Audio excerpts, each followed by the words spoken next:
Just before we proceed on, I think Annie, you're the one who hasn't spoken. So tell us a bit about yourself, what you do, and why you're here today. Hi everyone. I'm Ini Ngaya. I work in occupational health and safety. I've been working in occupational health and safety for 6 years. Many people don't know what occupational health and safety is. So, the role of any occupational health and safety department in an organization, and most of them are under HR or under people and organization development, is to ensure the physical and emotional well-being of staff or any employees during the process of their working. So they focus a lot on things like to do with safety. So some simple things like to make sure there are fire exits, that there's first aid, and then now some more maybe complicated programs like employee well-being, drugs, alcohol, and rehabilitation, such things. That's what occupational health and safety deals in. I was invited in the panel today because I'm a mental health enthusiast. I've been living and thriving with bipolar disorder for the past 5 years, and I believe that's why I'm here. So I guess as we talk, we shall be talking about that. Take us through your journey. I still want you to hold the mic, and because I actually knew that, but I want you to just explain that. How has that assisted you, especially as someone who's gone through the bit of bipolar and sort of mental health in the organization? How have you managed to go about it? So bipolar disorder is a mental illness characterized by two distinct moods. Two distinct phases, as you would call them: depression and mania. So in depression, the person has very low energy, low mood levels, and someone can actually get suicidal. And in many cases of people with bipolar disorder, they tend to, try and commit suicide or try and die by suicide a couple of times. Then there's the other phase of bipolar disorder, which is mania, where someone has a heightened sense of self-worth. So basically you go over and beyond your energy levels. So you're actually bordering on schizoaffective disorder, where you believe you're a god, you're very hyperactive, you don't need to eat, you don't need to sleep. And yes, there's very little need for self-respect and self-worth and self-safety. So that's what bipolar disorder is. So I didn't know I had bipolar disorder until 2015. I'd been working for a year. I started working in 2013. So in 2014, I was diagnosed with major depressive disorder. Depression, major depressive, depression. So I didn't know what depression was until I came to talk to a priest. Actually, I used to come to Strathmore every now and then to see my priest. So one of the sessions when we were talking about it, he noticed something was off based on how I was describing my spiritual health to him. So he advised me to go see a psychologist. So I did go see a psychologist, and he put me through a test to try and identify exactly what is wrong. So questions about your diet, questions about your sleep patterns, questions about your will and motivation to live. And at that particular point, I was very low.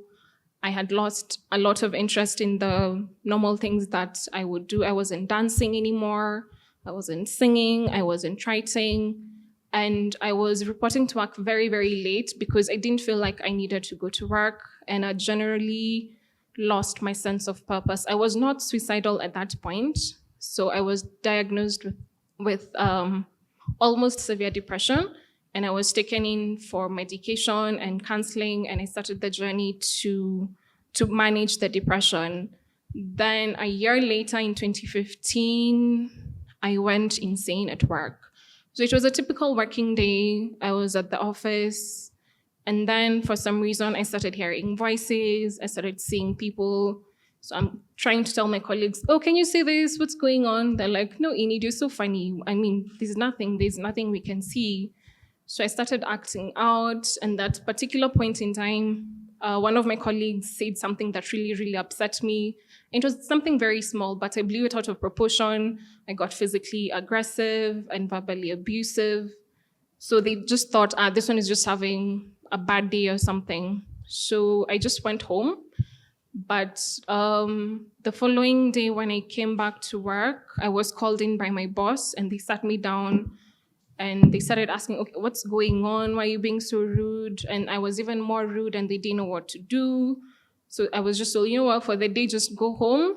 We'll have a disciplinary case or something the following day.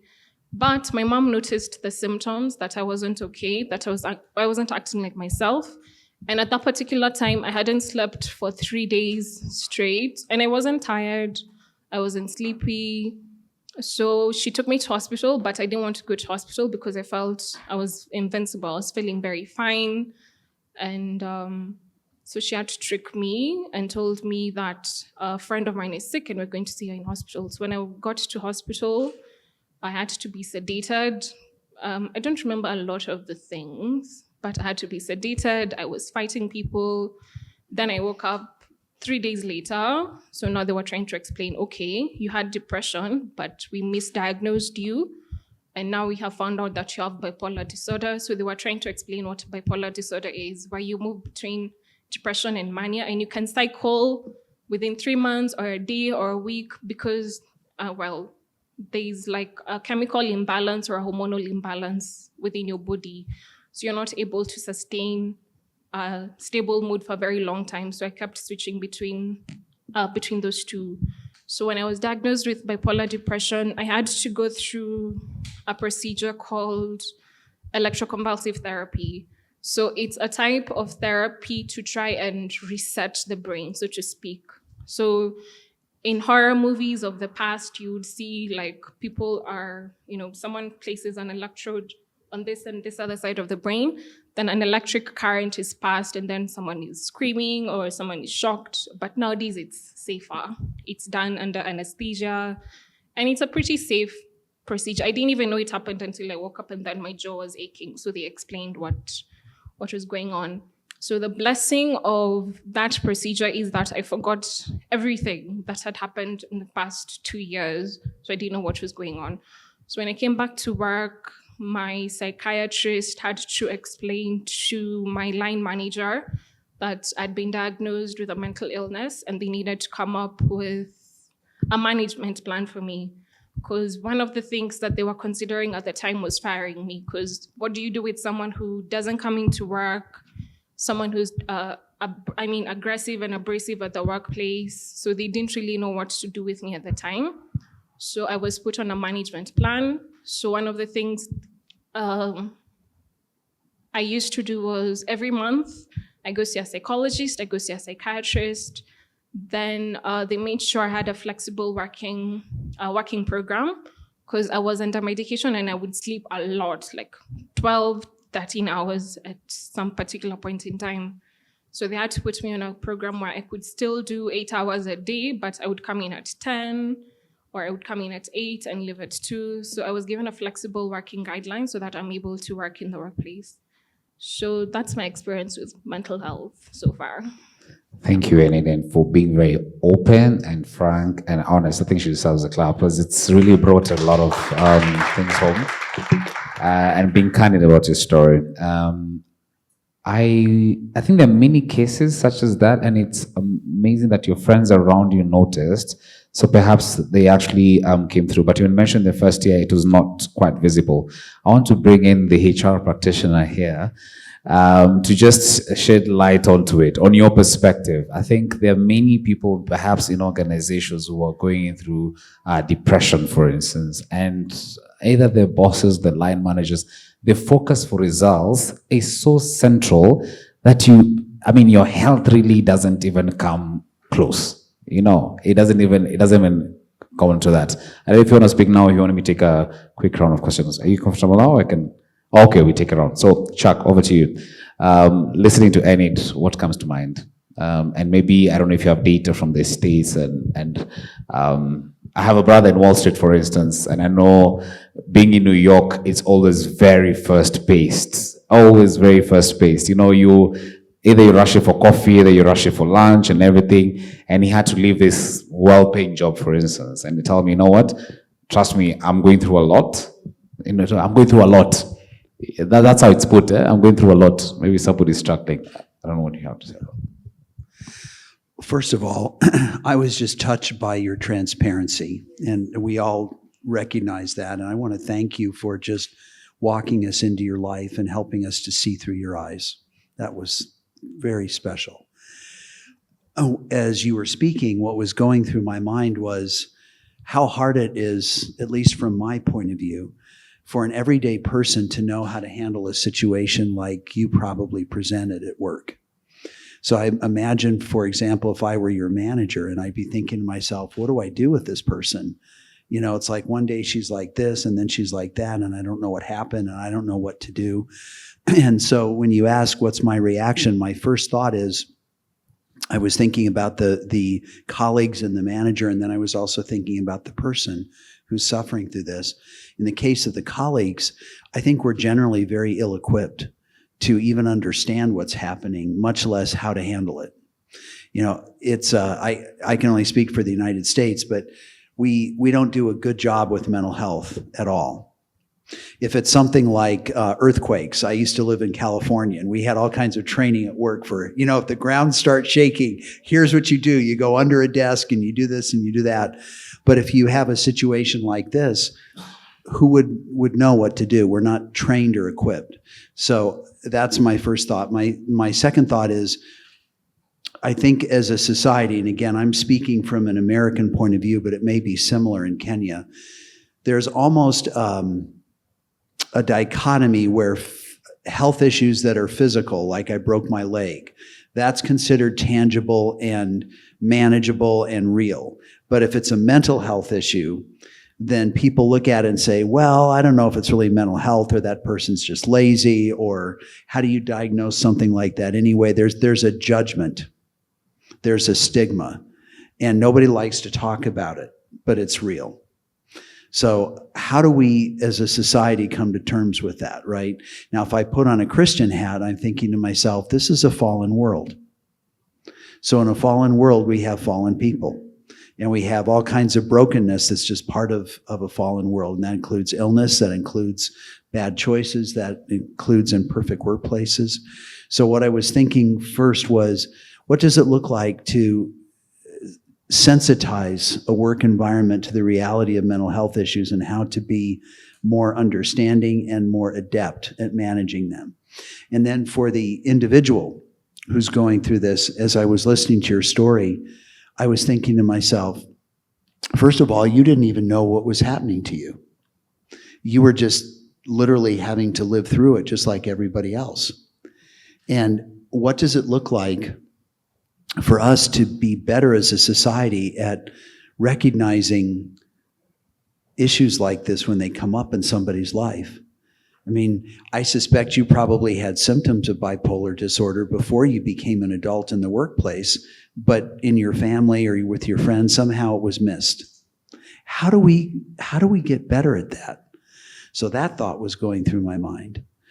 And then the last thought that was going through my mind, then I'm done. You know, when we talk about poverty, we distinguish between what we call generational and situational poverty.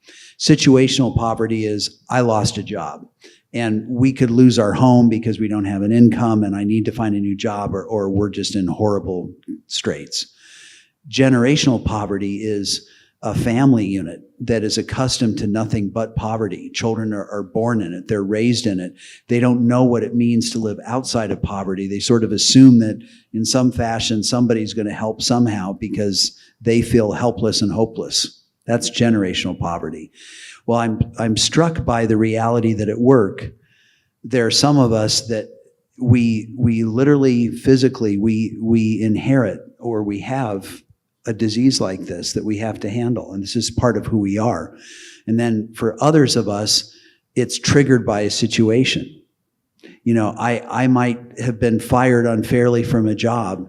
I didn't do anything wrong, but now my family's lost our home, or I was unfairly convicted of something and now there's a police record and I can't get another job and I'm innocent. And I'm depressed about that. And how am I going to handle that? So I'm just struck by the fact that as a society, we're so lousy at reflecting on these issues or coping with them. And number two, that work tends to trigger so many of them. Thanks, Chuck. Appreciate it. Flora, over to you. I think what comes to mind, and perhaps maybe relating it to the local scene in the country, it's maybe perhaps deemed weird or it's deemed far-fetched. It's those people who get depression, or it's those other guys perhaps who actually do it, but it's in our homes, in our companies. Okay, thank you so much. Thank you so much for feeling free to share about your issue. It's not easy. I'm a psychological counselor, especially when someone becomes open to talk about it. It is so encouraging, and that is a healing in itself. What I can say, in our country, let's say in Kenya, we have so many, and I know you have been seeing this in social media, where people are having those suicidal tendencies or they are committing suicide. These are because of the stressors. Remember I told you about the triggers, like what he has just said, the triggers. There's something which is making them to go to that state. And that is what I said is good. And I told you someone who is going to be in a condition, remember she said she didn't know, and she had been working there for so many years. So it is you who is supposed to be observing your colleagues when you are working as a team. You get to know some of the signs which they never had there before, then they can be alerted. They take care of that.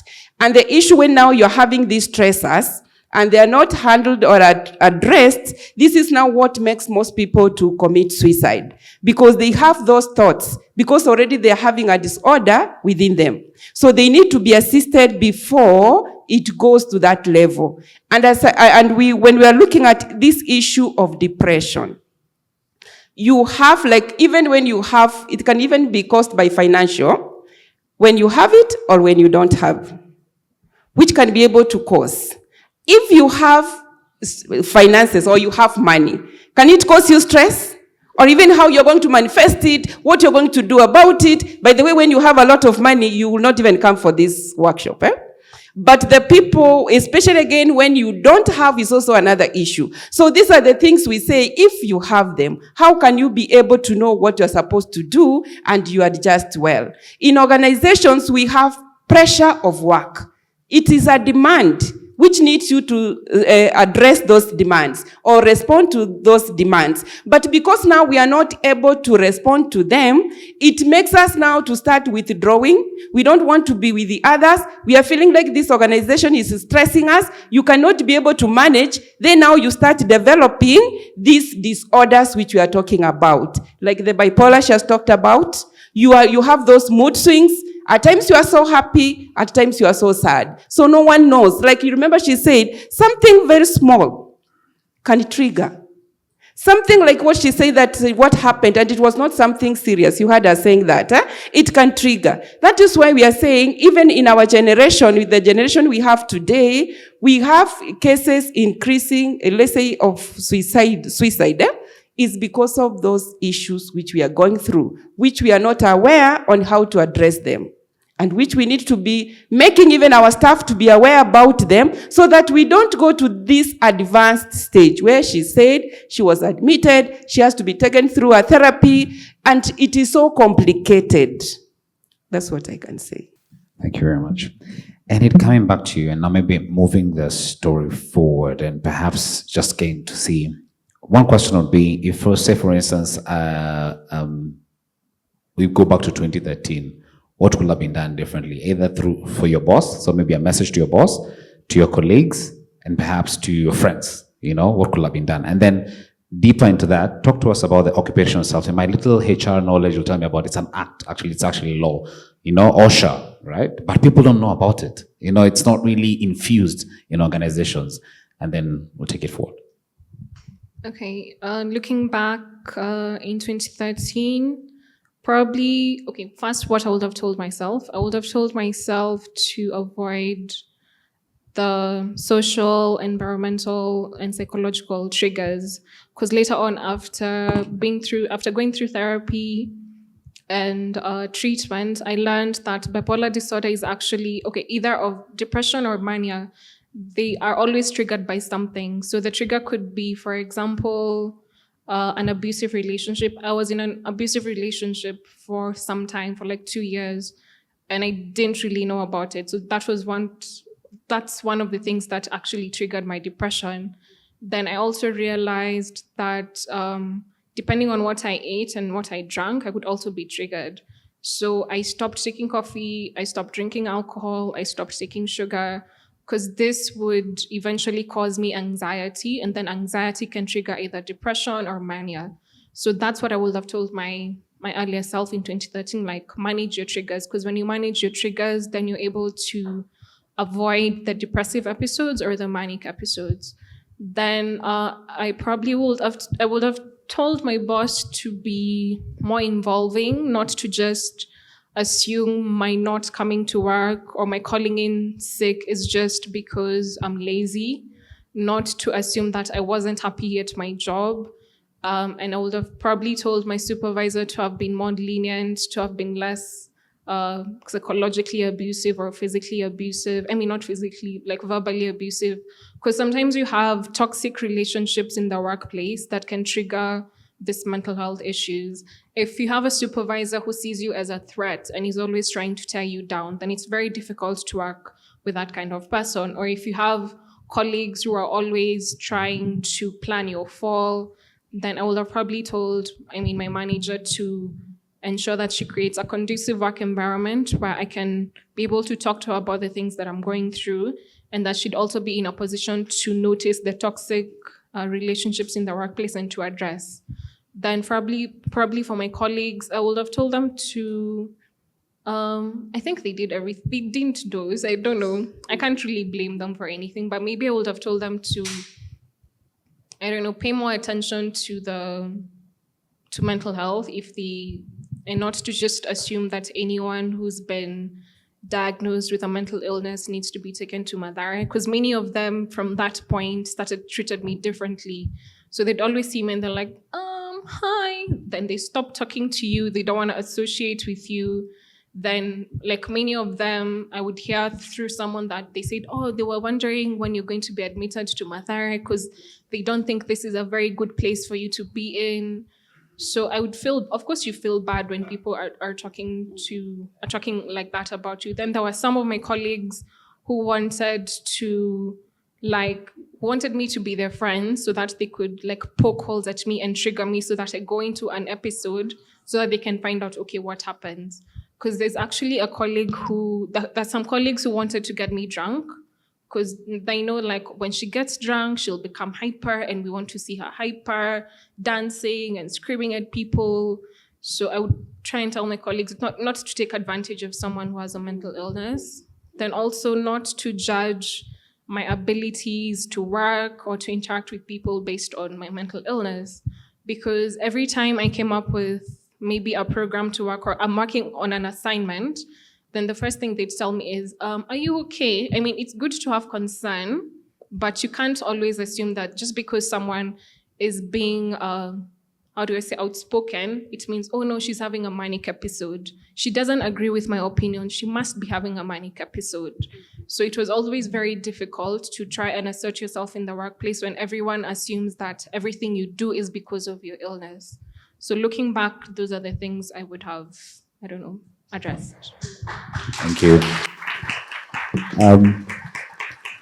Chuck, so I'm a Faith at Work ambassador, and I'm in the same organization as NAID. How do I handle it?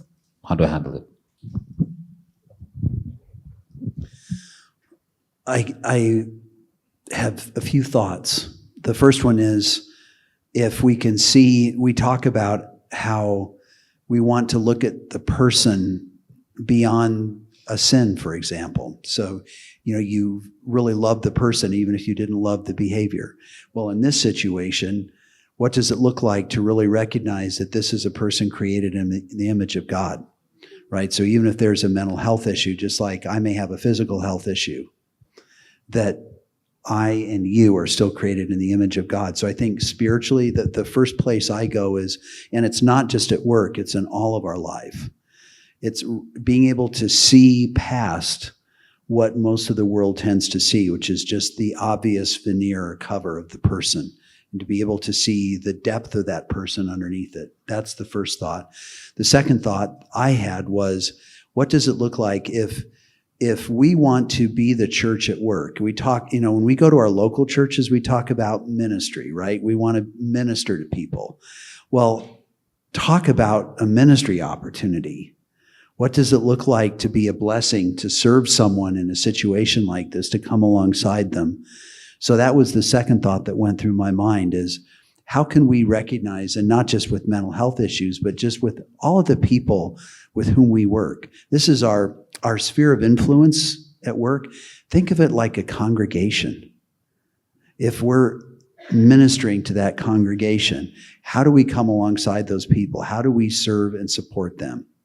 That's the second thought that went through my mind.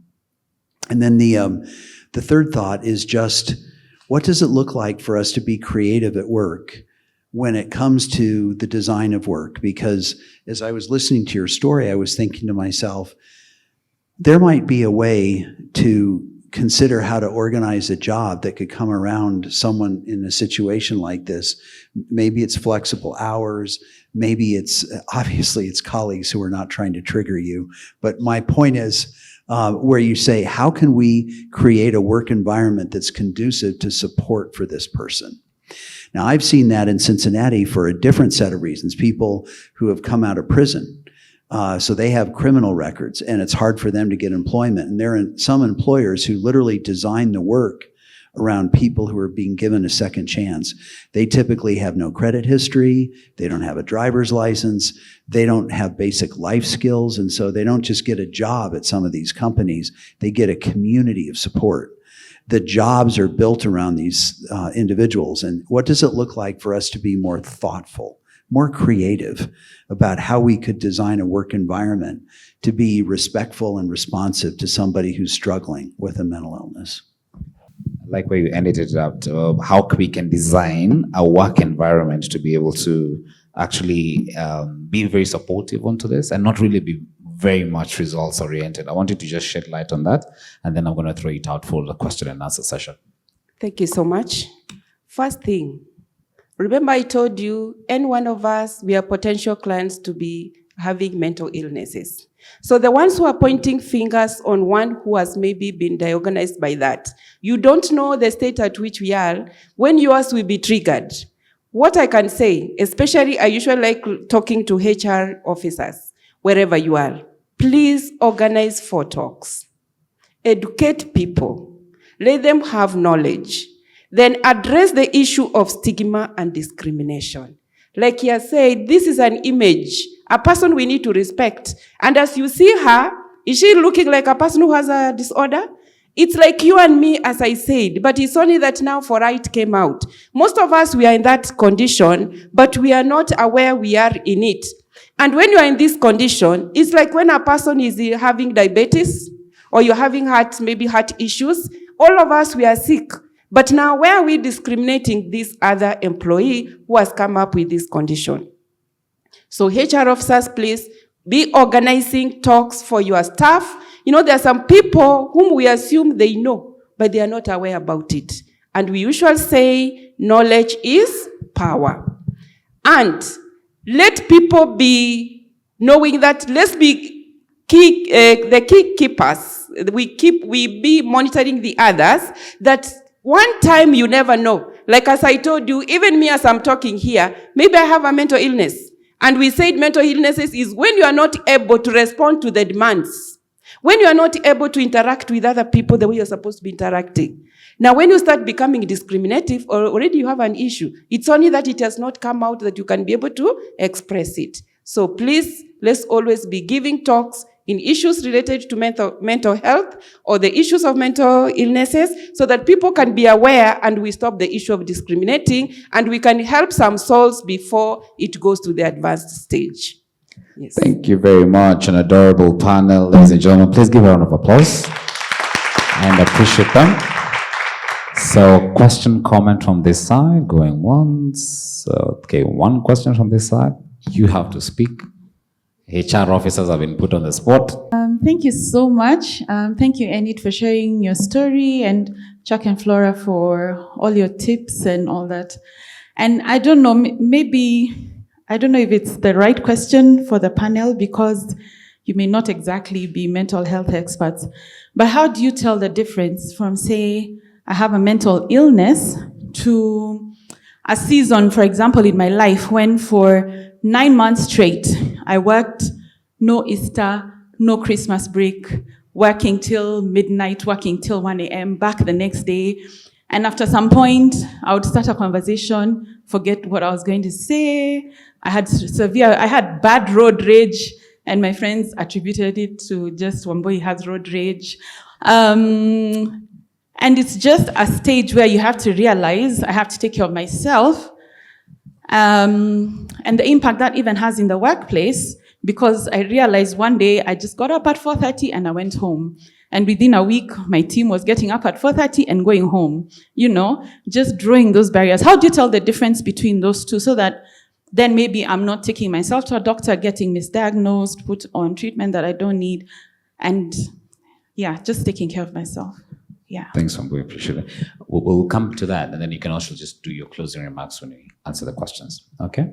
I want to comment on 3 things. And one of the major challenges that we've been facing at the workplace when it comes to mental health has been awareness. And this has been the way in different industries and in different spaces. What happens is work is based on your performance. So everyone comes to work, everyone has to deliver, and most you'll hear, all of us are above 18, you know what you came here to do, so you deliver. If you can't deliver, then someone else can actually deliver it. And a lot of things have really been overlooked, so that you'll have a situation like what our panelists have shared, and the moment you don't come to work 5 days, 10 days, what happens? We just do a disciplinary. We do a show cause. After we do a show cause, we do a disciplinary process. But now that the mental issue has really, really been made aware, then we take a step back and say, what could really be the problem? And you'll find this with people who are very high performer people who used to deliver very well. You'll find someone was an extremely excellent employee. All of a sudden, one morning they just wake up, they don't turn up to work. So you assume is that one day they were not feeling well. So you write it off. The next day they don't turn up. A week they don't turn up. When you call them, they say, tomorrow I'll come to the office. They don't show up that day. So our easiest way out is, okay, so let's manage the person out. But with time, then we're able to understand there is more than meets the eye. There's a lot of things. So it's making our managers more aware. When you read the 7 habits of an effective leader, Covey says that if you listening takes a lot, but not all of us are willing to listen. So we don't spend time to listen, because if I'm to listen, I have to be willing to change the way I think. But because the moment I've already written you off as a non-performer because of how you've been carrying yourself, so it makes it hard for me to hear and listen. What are the undertones? What is that? What is really triggering this person? What has caused the change of behavior? So it's more of, we need to take more time, spend more time, make our managers aware, make our leaders aware that this is an issue. Someone can't just wake up one morning and decide not to come to work. It is not a natural way of people doing things. So, and then the hard thing usually comes when you have to explain to managers, how do I separate laziness from mental health? Then that becomes a very big issue, because then how do you draw the line? This person is just outrightly lazy, and this person has actually a real issue that we need to work on. Secondly is, which I think I'll tie it with awareness, it's just that building the structures within the firm to allow for people actually to get time off. Like what Wambui has just shared is, someone has worked 9 months, no break, no nothing. So the lack of taking breaks will actually trigger what is actually happening. So it's just creating an environment that is conducive to allow everyone to be able to take rest, because our bodies need rest. And if you assert your body a lot, it has a way of fighting back because it actually needs to rest. So that is what I can comment about. Thank you. Thank you very much. We'll have the last question, comment right at the front, and then our spiritual mom, Pastor Angie Moraga, you can wrap it up with some words of wisdom.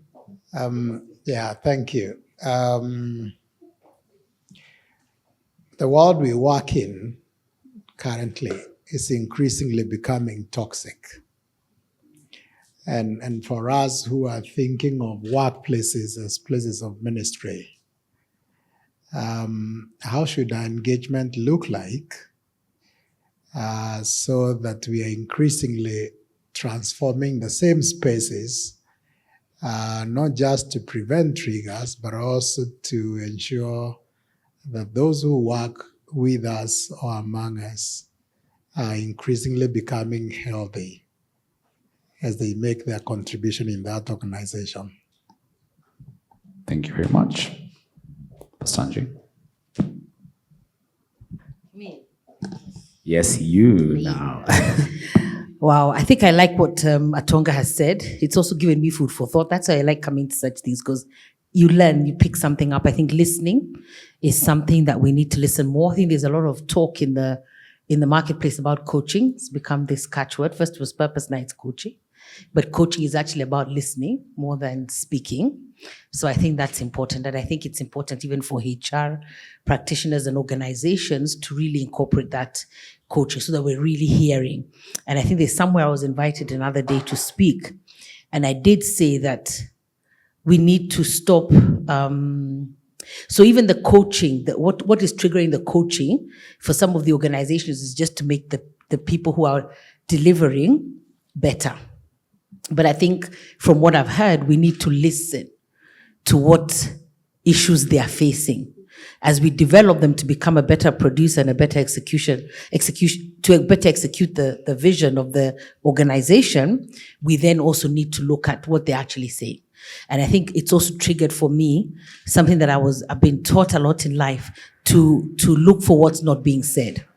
So there must be triggers that she maybe was not verbalizing, but somebody around us should have noticed something is not right. Even if you're saying one thing, what is actually not being said? What's behind all this? So I think looking for more of what is happening. I think at the Unstuck conference as well this year, Sunny Bindra said, I think it's important for us to look at people as human beings rather than human resources. So there's even that language.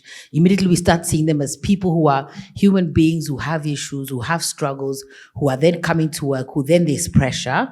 That will also help us. And I think also reaching out for help. I don't know whether you did reach out for help, or maybe that's something else, that that people would find avenues to reach out for help. The other day, somebody called me. And I was like, wow, I should have more compassion, because they call me and they're working in an organization. They're being bullied by everybody else. They're not being given the work. They're very young. And she just called me and I said, oh my goodness. So I just prayed with her, encouraged her, gave her a few suggestions of what to do. And she was having a meltdown, a complete total meltdown.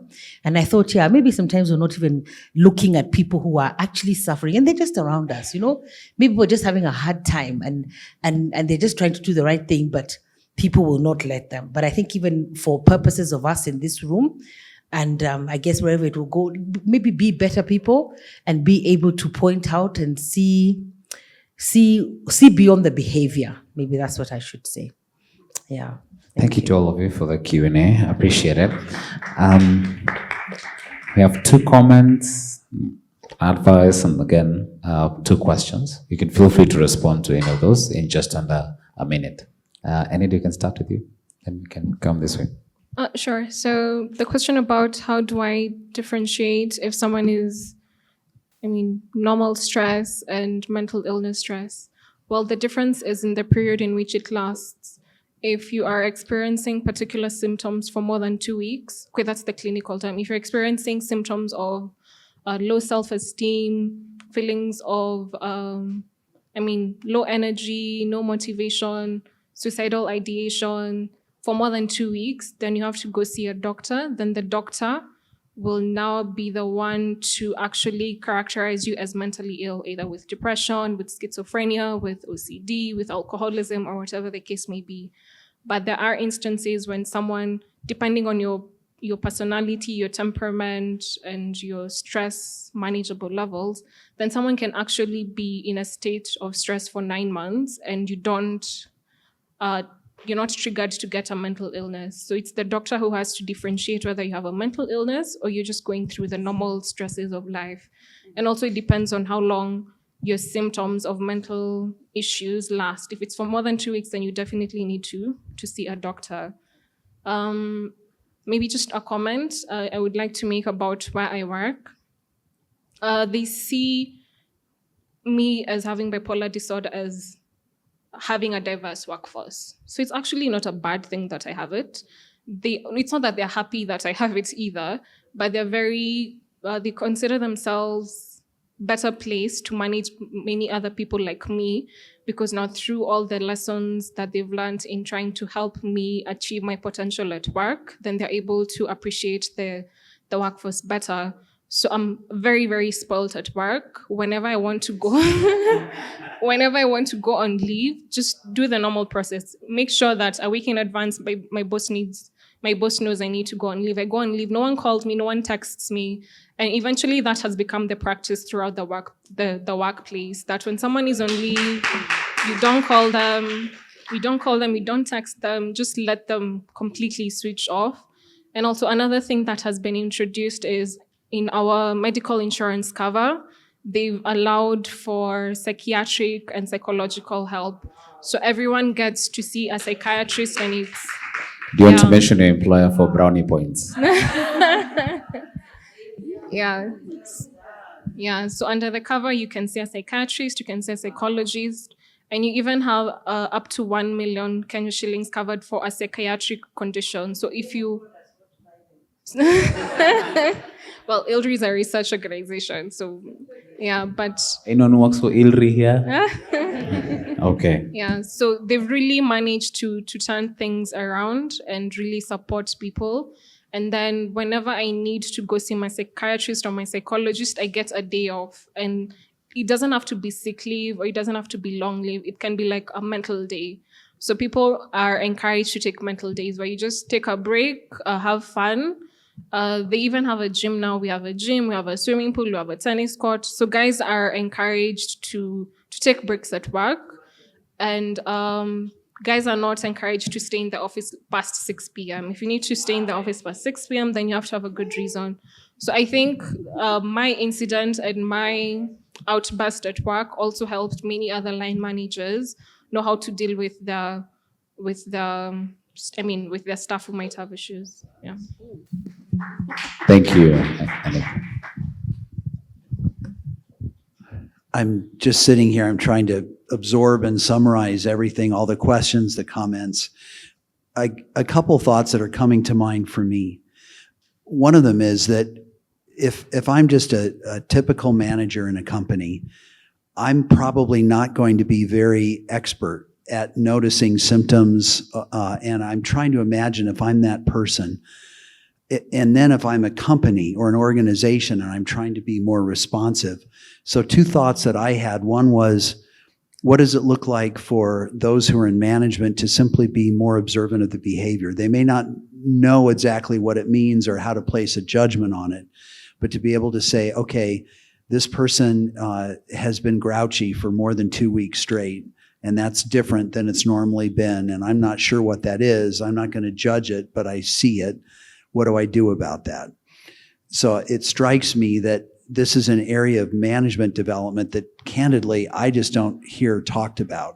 It's more just like, are people producing, and how do you motivate them if they're not productive enough, or get rid of them if they can't produce? And so it's a whole different way of thinking about what management looks like. Maybe it's a way to talk about ministering to people at work from a manager's point of view, to really be more observant. The other thought connected to that was, if organizations had more capacity in what I'll call the human resources area, where if a manager is observing things and can bring those observations, that person in human resources would be in a position to do something with that information. At the very least, to be able to tap into some expertise to better understand the total situation, to make an appropriate choice on what do we do with this.